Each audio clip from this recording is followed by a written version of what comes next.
start where the child is. Ngayon, kung grade 3 ka ma'am, kailangan magpo-focus ka doon. Kailangan pag-alis ng grade 3, mag-reader na yung bata with comprehension at kung ano man ang kahinaan ng bata, alam nyo dapat yun. Kaya tayo nagdi-discussion, hindi kasi po pwede kung ano lang yung Carla, ano lang yung iriin lang kayo. Meron din kayong may pang-balanse kayo. Ano means of evaluation niya sa bata? Sir, mo ikaw, tatanong kita. Paano mo ibabalanse yung pagtuturo mo? Siyempre, mag-i-explain ka na ng oras mo. Kasi pagka focus ka lang doon sa teaching hours ma'am natin, hindi talaga kakayanin na matutukan mo yung bata. Sino ba nag-extend dito? Pero,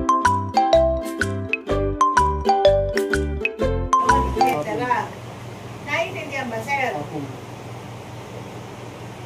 Ikaw, ma'am, naiintindihan mo? Ma'am, naiintindihan mo na ba? Hindi lang 3 bata. Kung hindi makabasa sa Pilipino, tapos sa oral fluency naman sa English sa grade 1, o bibigyan mo siya ng situation, o what can you say about this picture? Bibigyan mo, yung oral niya yon. Parang kwentuhan lang kayo, o habang nag-o-oral ka naman, yung iba naman may activity. O pagkatapos ng activity, sila nang pupuntahan mo, ganun ang pag-remedial. So, kailangan meron kayong notebook for remedial teaching activities. So, yung nasa karamo, ma'am, yung programs, project activities mo, bukod pa ron sa periodical test, may quarterly kayo, kailangan ini-evaluate nyo yung project ba sa husay, effective ba? Ano activity nyo sa project ba sa husay? Quarterly kasi ang assessment natin. Quarterly, ano ka ba ma'am, ano pa ba mga special programs, project activities mo bukod sa division initiated, meron ka ba ma'am? So kung wala at kulang sa division, gagawa ka ng sarili mo base sa magiging gaps mo dito. So kaya ka hindi naka 5, ay hindi ka naka 3, may gaps ka, paano kailangan mo? So may validation team ka rin, kaya nga may mga MT eh. Opo, yung 3 MT. Pero ma'am, pwedeng sa MT, i-ano rin yung yung teacher 3 o talagang MT lang talaga? 3 lang talaga sila? MT, yung teacher 3, kung gusto nila. Yung T3 kung willing lang. Oo, okay, at saka yun ang dinidevelop mag-MT. Diba si Sir, sa palagay may potential siya mag-MT. Pero at least teacher 3 dapat.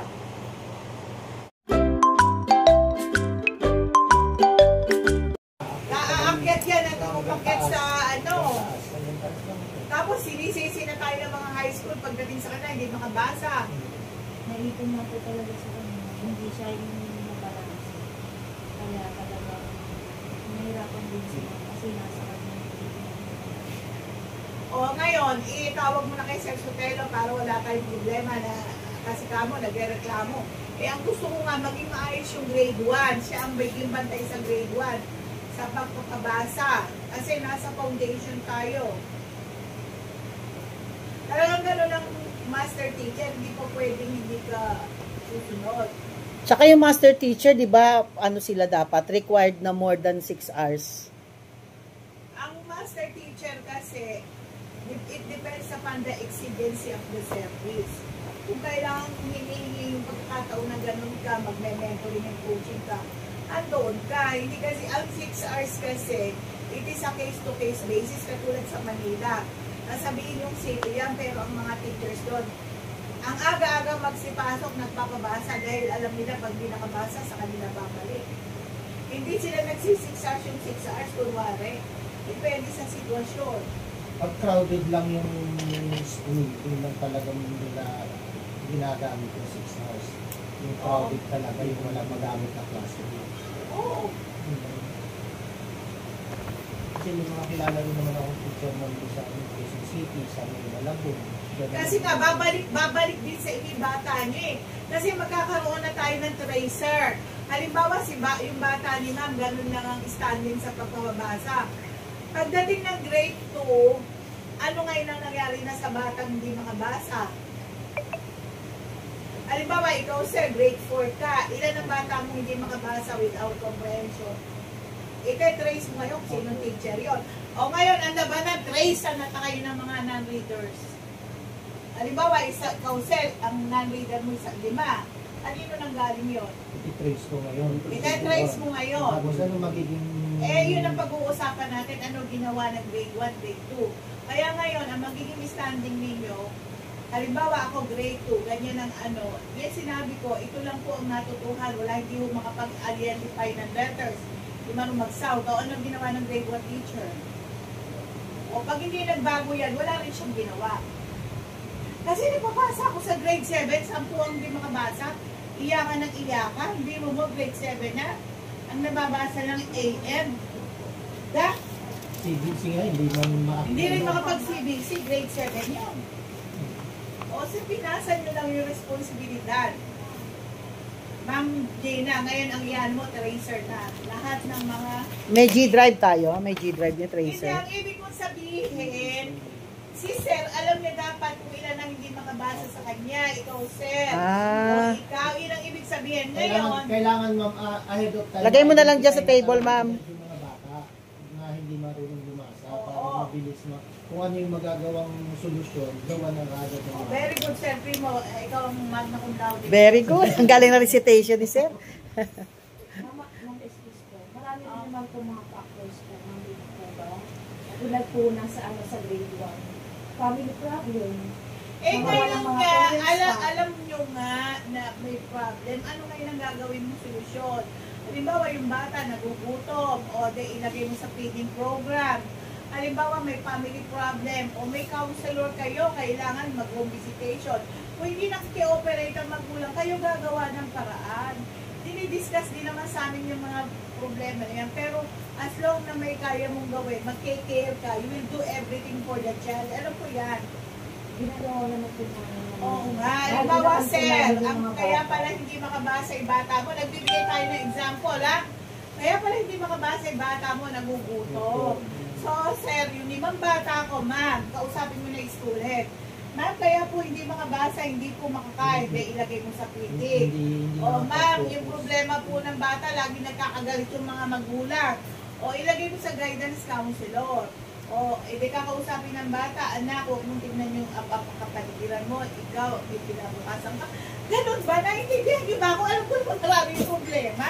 Kaya lang, iyaano nyo, kayo ang bahala magbigay ng solusyon. Naging guro din ako, lahat na nga ng problema, sinakop ko. Nakukuha nyo ka. Ginagawa So, naman. kung ano ang kaya nyo bigyan ng Ginagawa solusyon. naman ng mga teacher O, yun. ano kaya nyo bigyan ng solusyon, susolusyon nyo nila sa level nyo. Kung hindi nyo naman kaya, kailangan ng suporta ng principal, sasabihin nyo sa kanya, ma'am, yung mga bata po namin, 10 po ang nagugutom, walang baon. O, dalhin nyo sa feeding sa kantin. Dalhin nyo sa ano. O, kumuha kayo ng stakeholders. O, ma'am, wala pong mga baon, walang tsinelas. O, kumuha kayo ng sponsor. Ganon yun. Kaya nga may partnership tayo eh. Kahit din po naman ma'am yung mga niririnig ko namin. Pagkano, yung kanina yung pulisa na hinihinga na namin sila ng feeding para at least mag-stay, walang rason na gutom siya. Inaano naman po namin. Napakain. Pusaw naman po yung mga teachers na gumagawa na nila. Oo, tapos halimbawa si Teacher A. Si Teacher A, ang bata niya ay 10, hindi makabasa. So, malalaman mo ngayon kung sino nagpe-perform o sino ba yung nagre-remedial. Sino ba yung pagdating na 6 hours, tumatakbo na. Ang mga bata hindi nakakabasa. Dapat alam nyo rin yun. Kasi may pakialam tayo sa mga bata eh.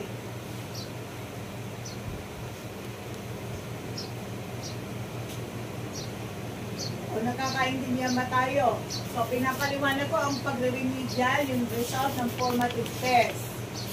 Ngayon, dapat, ang evaluation nyo, halimbawa ikaw, Sir Primo, natuturo ka ng grade 6. O dapat, kung alam mo na, may mga, alam natin na mag-unpacking of competencies. May clustering of competencies, alam nyo na, ituro na ba sa inyo? O ibig sabihin, alin ba yung mga competencies? Pwede mo bigyan ng pre-test. Halimbawa, meron kayong subject na mahirap. Bigyan nyo na ng pre-test kasi ang ating assessment, Pwedeng before, during, or after the lesson. Naintindihan nyo na yun. Yes. So, ibig sabihin, every time, pwede ka magbigay ng assessment. Para yung mga bata, alam mo, ano ba ang dapat mong bigyan ng emphasis sa lesson. Alin ba yung kailangan mong dikdikin? Wala silang knowledge. So, dapat marunong ka mag-interpret ng data. Lalo din sa programs, projects, activities nyo. Kung sa palagay nyo, yung ibinigay na to, ano na bago, sabi ni Sir Primo, luma na yan, palis na yan, pang ano lang yan, pandemic, ako mag-introduce ng bago. O ikaw man, baka gusto mo may introduce ng bago. O ano, gusto kong gumawa ng mga libro tungkol sa gano'n, magaling ka sa pagsusulat. O ikaw man, magaling ka rin magsulat. O man, yung aking libro, hindi pala po pwede. Inanalyze ko na yung mga lesson plan, lesson exemplar sa grade. So, nagbibigay lang ako ng example, ha? Opo.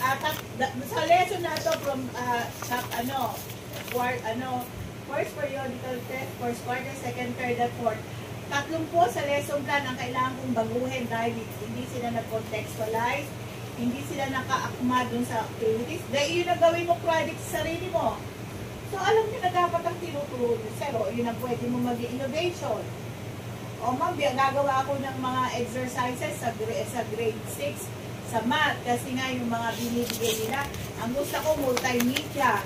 Merong gusto ko yung very gamification, game-based method sa pagtuturo ng math o innovation na yun.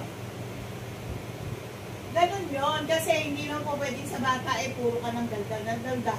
Wala kang visual aids, wala kang games, wala kang technology. Pero ang pagtuturo, ma'am, pakitignan mo.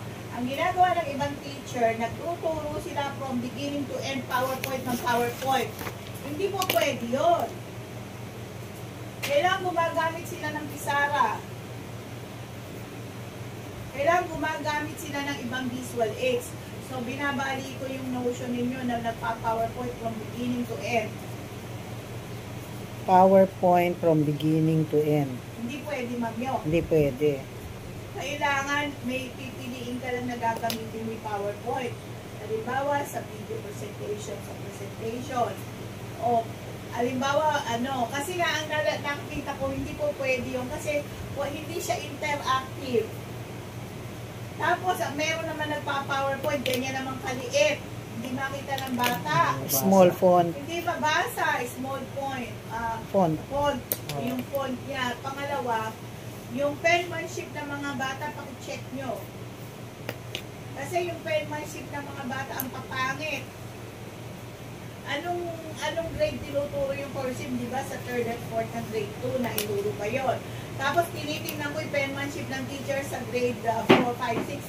Kaya pala hindi natuto, hindi nagko-cursive. Last year, ma'am, ginagawa ko na yun sa mga grade 6 eh. Kaya lang umiiyak sa akin mga grade 6 kasi hindi sila marunong talaga mag-cursive. O sino ang dapat sisingin dyan? Sa amin sa grade 2 talagang yung mayroon na silang talaga. Ginag-guide. Oo, at saka may time talaga sila nang pinag-cursive namin sila. Yung basic. O hindi nagkaroon ng follow-up sa grade 3. Tapos tinignan ko yung mga sulat nila, alam naman kung ano nangyayari. Kunyari gumagawa sila pero wala yung sulat nila. Paano hindi nga service credits sa more than 6 hours na contact time sa bata? Kesa naman hindi matuto yung bata. So, kung halimbawa, sir, ikaw lagi ka nag-remedial at napunta sa'yo puro mahihina, o kailangan mong